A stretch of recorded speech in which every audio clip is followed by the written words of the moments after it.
Weakness is never created on stage. It's created backstage, far away from applause, far away from judgment, far away from accountability. It grows in the moments you believe don't matter, the extra minutes you stay in bed when your alarm goes off, the workout you skip because no one is forcing you, the task you delay because discomfort feels optional. These moments feel insignificant because they're quiet. There's no immediate consequence. No one calls you out. No one punishes you, and that's exactly why they are dangerous. Most people think weakness comes from failure, but it doesn't. It comes from permission. Permission you give yourself to bend your own rules. Permission to break promises you made to yourself while still expecting to respect yourself. Every time you say just this once, you teach your mind that your word has no weight. You don't feel weak immediately. You feel relieved, comfortable, safe, but relief is temporary and the cost shows up later. Weakness compounds. One skipped day lowers the standard. A lowered standard makes the next excuse easier. Soon, what once felt unacceptable becomes normal. You stop noticing how far you've drifted because the change happens slowly. That's how people wake up years later, feeling disappointed with their life without remembering a single dramatic mistake. Nothing exploded. Nothing collapsed. They simply chose comfort repeatedly when discipline was required. What makes private weakness so powerful is that it shapes your identity silently. You don't just miss a workout. You start seeing yourself as someone who quits when things get hard.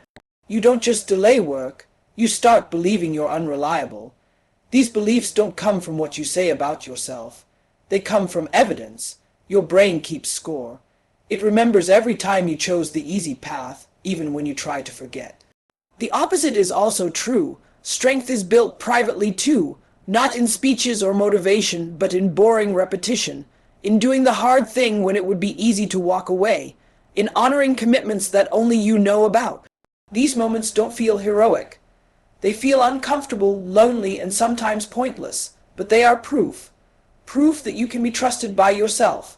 Most people chase transformation publicly. They announce goals, post intentions, talk about discipline. But real change happens when there's no audience, when no one would know if you quit. That's the moment that reveals who you are. If you only show up when someone is watching, you're not disciplined, you're performative. Private discipline builds internal respect, and self-respect is not a feeling, it's a byproduct. You don't gain it by affirmations or confidence tricks. You earn it by keeping promises in silence. When you start doing that, something shifts. You stop negotiating with weakness. You stop arguing with discomfort. You act even when your emotions resist. Weakness hides in routine.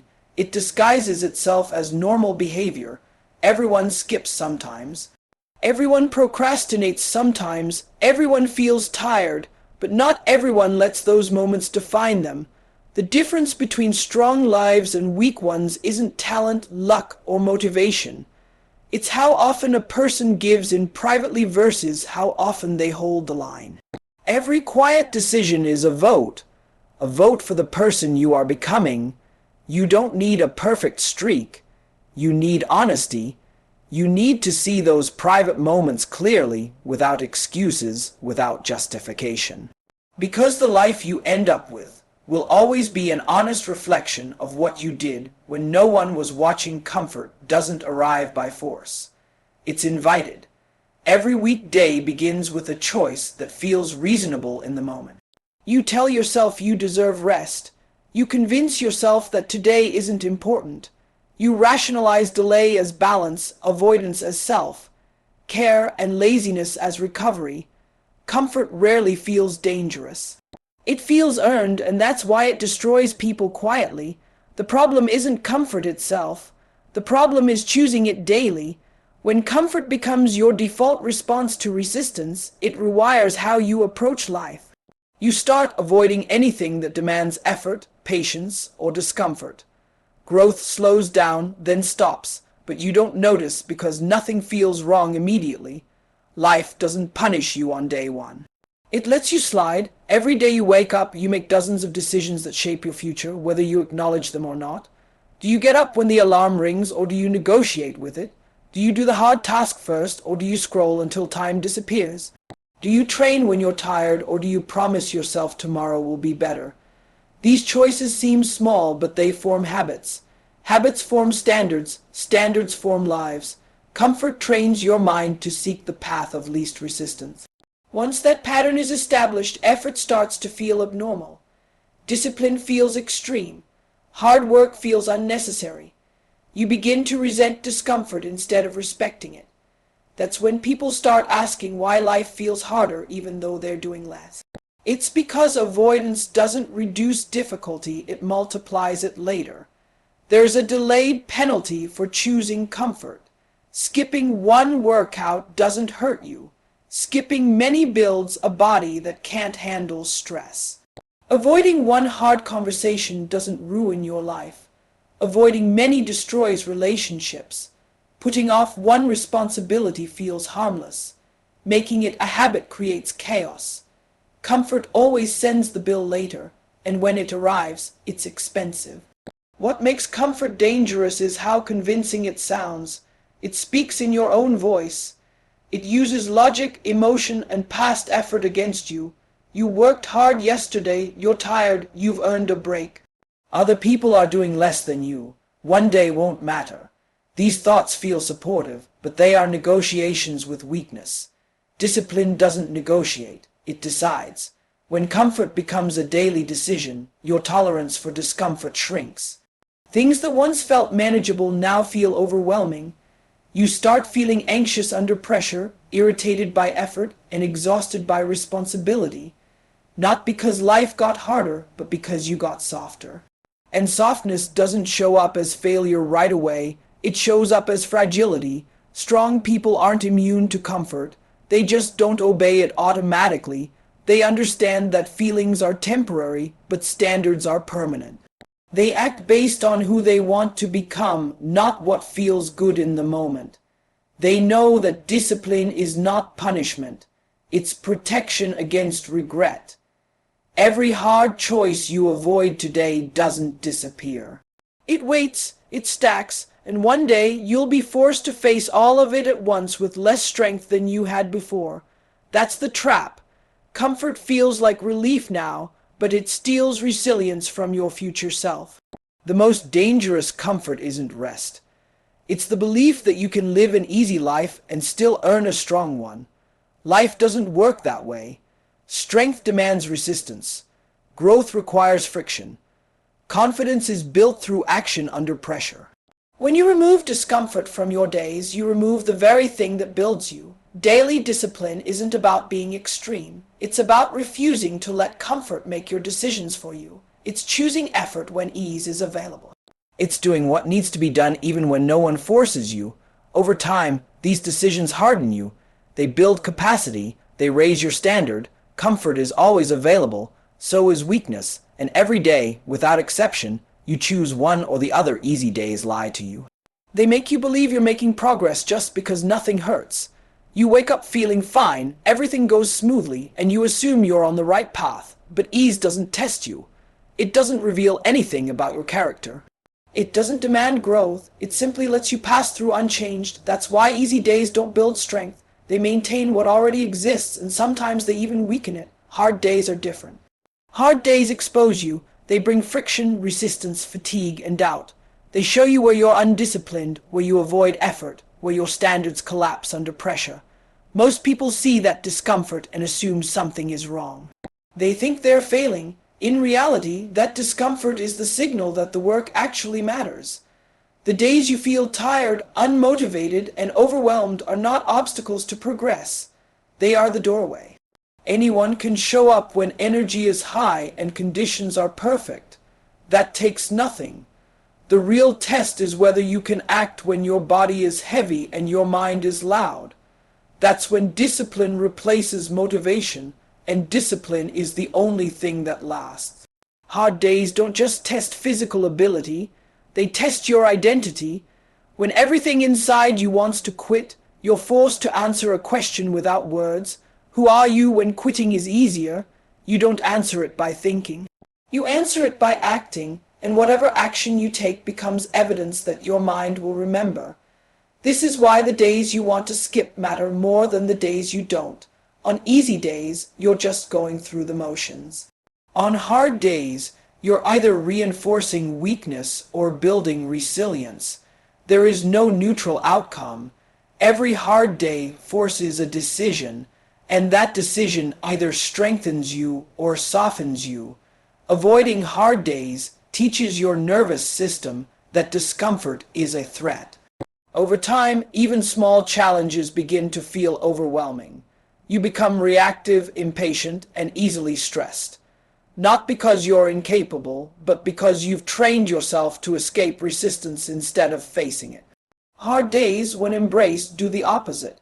They expand your capacity to tolerate stress. They make pressure feel familiar instead of frightening. Strength isn't built in intensity spikes. It's built through repeated exposure to difficulty. One brutal effort won't change you, but consistently choosing to engage when things are uncomfortable will. Hard days create mental calluses. They reduce emotional volatility. They teach you that discomfort is survivable, temporary, and often necessary. Most people misunderstand confidence. They think it comes from positive thinking or external validation. It doesn't. Confidence is the memory of endured hardship. It's knowing, not hoping, that you can handle pain because you already have. Hard days provide that memory. They give you proof that you don't break when things get heavy. This is why strong people don't pray for easy lives. They train for difficult ones. They don't measure progress by how good they feel, but by how they perform under pressure. They understand that growth lives inside resistance, not comfort. When you stop avoiding hard days, something shifts. You stop fearing discomfort. You stop overthinking effort. You stop waiting for ideal conditions. You move because moving is who you are, and over time what once felt unbearable becomes normal. Hard days are not punishment, they are the process. They are the filter that separates who you say you want to be from who you're willing to become. Identity is not something you discover. It's something you prove. Most people think of identity as a belief: I am disciplined, I am strong, I am confident. But beliefs don't shape behavior. Behavior shapes belief. Your mind doesn't listen to what you say about yourself. It listens to what you repeatedly do. Every action you take sends a signal. When you show up on time, your brain records reliability. When you push through discomfort, it records resilience. When you quit early, it records escape. Over time, these signals stack into a self-image. You don't wake up one day feeling weak or strong by accident. You feel that way because your actions have been training your identity in one direction or the other. This is why motivation is unreliable. Motivation is an emotion, and emotions change. Identity is stable. Once your mind sees you as someone who follows through, effort feels natural. Once it sees you as someone who quits, resistance feels overwhelming. The scary part is that identity is always forming, whether you're aware of it or not. Most people try to change their identity by changing their thoughts.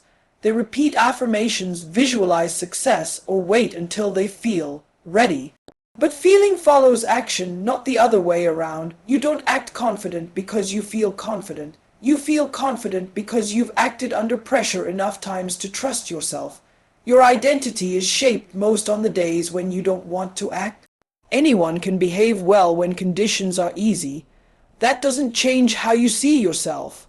The days that matter are the ones where acting requires sacrifice. When you do the hard thing despite resistance, you don't just complete a task, you cast a vote for a stronger identity. Small actions matter more than dramatic ones. You don't need heroic efforts. You need consistency, one extra rep, one difficult conversation, one decision to stay when it would be easier to leave. These actions may feel insignificant, but your brain doesn't measure size. It measures repetition. Repeated action becomes expectation. Expectation becomes identity. This is also why self-betrayal is so damaging. Every time you promise yourself something and fail to follow through, you weaken trust with yourself. And self-trust is the foundation of confidence. Without it, you hesitate, You overthink. You doubt your own capability even when the opportunity is in front of you. Strong identity is built through alignment. When what you say, think, and do match, internal friction disappears. You stop negotiating with yourself. You stop wasting energy on internal arguments. Action becomes simpler, not easier, but clearer. You move because that's who you are. Your environment, habits, and daily standards all reinforce identity. If you tolerate weakness in your routine, you reinforce a weak self-image. If you enforce discipline consistently, you reinforce a strong one. There is no static identity. You are either reinforcing or eroding it every day. The most powerful shift happens when you stop asking what you feel like doing and start asking who you are becoming. That question cuts through emotion. It reframes discomfort as investment instead of punishment. And once identity takes root, discipline stops feeling like force. It becomes expression. You don't rise to the level of your goals. You fall to the level of your identity. And your identity will always reflect the actions you are willing to repeat, especially when it was hard. Intensity is seductive. It feels powerful, dramatic, and meaningful. One brutal workout, one long night of grinding, one surge of effort that makes you feel unstoppable. Intensity gives the illusion of transformation because it's loud and exhausting. But intensity fades, and when it fades, most people stop. That's why intensity alone rarely changes a life. Consistency is quiet. It doesn't feel heroic. It doesn't create a rush. It looks boring from the outside and unimpressive in the moment. But consistency is what rewires behavior. It's what turns effort into instinct. It's what makes discipline automatic instead of emotional. One extreme day won't fix years of avoidance, just like one lazy day won't destroy a strong foundation. What matters is direction over time. Weak lives are not created by a single failure. They're created by repeated surrender, and strong lives are not created by one moment of courage. They're created by showing up again and again, especially when nothing feels exciting. The problem with intensity is that it depends on emotion. You go hard when you feel inspired. You push when adrenaline is high. You commit when motivation spikes. But emotion is unstable. It changes with sleep, stress, mood, and environment. When intensity drops, behavior collapses. That's why people keep restarting.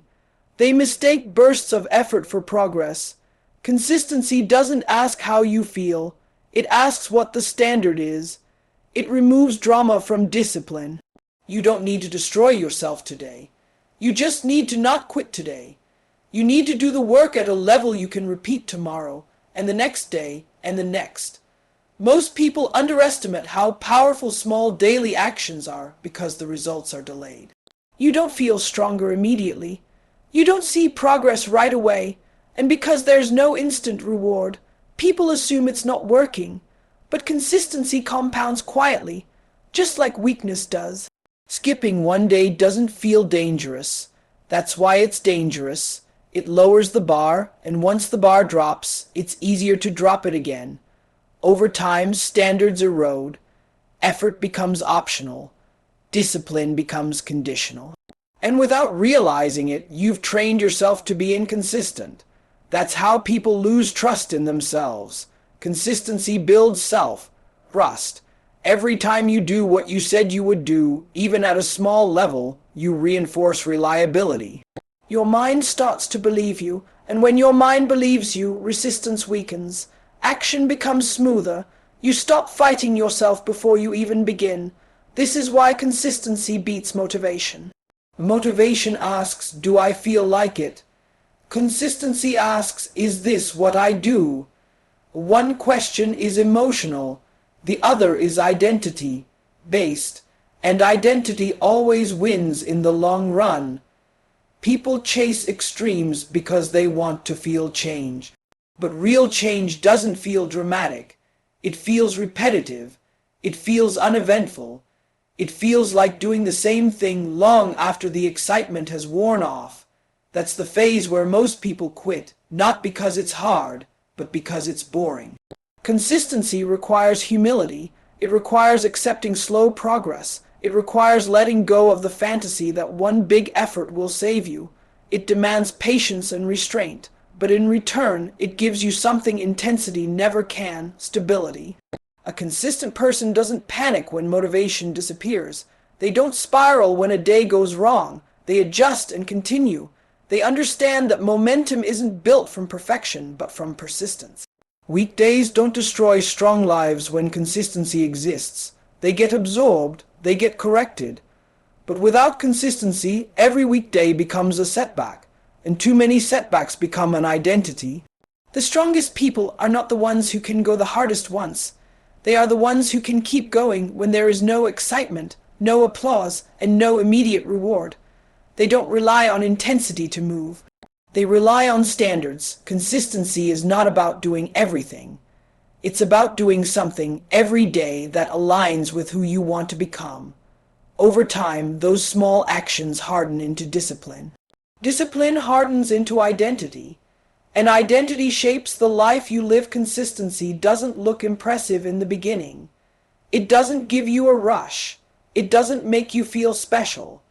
It feels repetitive, slow, and sometimes pointless. That's why most people abandon it. They want intensity because intensity feels like change. Consistency feels like waiting, and most people don't have the patience to wait for results they can't yet see. Intensity depends on emotion. You push hard when you're angry, inspired, scared, or motivated. You go all in for a short window of time, then life happens, energy drops, stress rises, motivation disappears. And when that happens, intensity collapses. What was once a powerful surge becomes exhaustion, and exhaustion turns into avoidance. That's how people get stuck in cycles of starting strong and quitting quietly. Consistency doesn't care about emotion. It doesn't ask how motivated you feel. It operates on standards. It's showing up even when effort feels average and results feel distant. It's doing the work without needing the emotional reward. That's what makes it powerful. It removes drama from discipline and replaces it with reliability. One extreme effort can't undo years of weak habits, and one missed day doesn't ruin progress if consistency exists. What matters isn't the peak, it's the pattern. Weak lives aren't built by single failures. They're built by repeated inconsistency. And strong lives aren't built by single heroic moments. They're built by doing the basics so often that quitting feels unnatural. People underestimate how damaging inconsistency is because the consequences are delayed. Skipping once feels harmless. Skipping twice feels normal. Eventually, discipline becomes optional. Once effort becomes optional, standards disappear. And when standards disappear, identity follows. You stop seeing yourself as someone who follows through. You become someone who tries, restarts, and makes excuses. Consistency builds something intensity never can: self-trust. Every time you do what you said you would do, even when it's small, your mind records it. Over time, your brain starts believing you. And when your brain believes you, resistance loses its power. You don't need hype. You don't need pressure. You act because that's who you've proven yourself to be. Intensity often leads to burnout because it ignores sustainability. People go too hard, too fast, and demand results immediately. When results don't show up, frustration replaces discipline. Consistency accepts reality. It understands that growth is slow, uneven, and boring most of the time. It prioritizes repeatability over excitement. The strongest systems in life are boring. Daily routines, simple rules, non-negotiable standards. They don't change based on mood. That's why they work. A person who relies on consistency doesn't panic when motivation disappears. They don't spiral after a bad day. They adjust and continue. Momentum isn't destroyed because momentum was never emotional to begin with. Consistency also creates resilience. When effort is normal, stress feels manageable. When discipline is habitual, pressure doesn't shock you. You don't feel overwhelmed by responsibility because you've trained yourself to handle small amounts of difficulty every day. Intensity avoids this. It creates long gaps between effort. which makes every return feel harder than the last. Most people quit not because the work is too hard, but because the progress is too slow. Consistency demands humility. It forces you to accept that you're not special, that results must be earned over time, and that there are no shortcuts. That humility is uncomfortable, but it's necessary. Without it, people keep chasing breakthroughs instead of building foundations. Consistency protects you from yourself. It prevents emotional decision making. It keeps you moving forward even when confidence drops, and it keeps you from relying on inspiration, which is unreliable and fleeting. When consistency is in place, you don't need to feel ready. Action becomes automatic. Weekdays lose their power when consistency exists. They don't derail you. They don't define you. They get absorbed into the larger pattern of effort. But without consistency, every weekday becomes proof that quitting is acceptable, and over time, that proof piles up. The difference between people who change their lives and people who stay stuck is rarely intelligence, talent, or opportunity. It's who can tolerate repetition without reward, who can do the same hard things long after the excitement fades, who can keep going when no one is watching and nothing feels dramatic. Consistency isn't flashy. It doesn't make good stories, but it builds strong lives slowly, quietly, and permanently.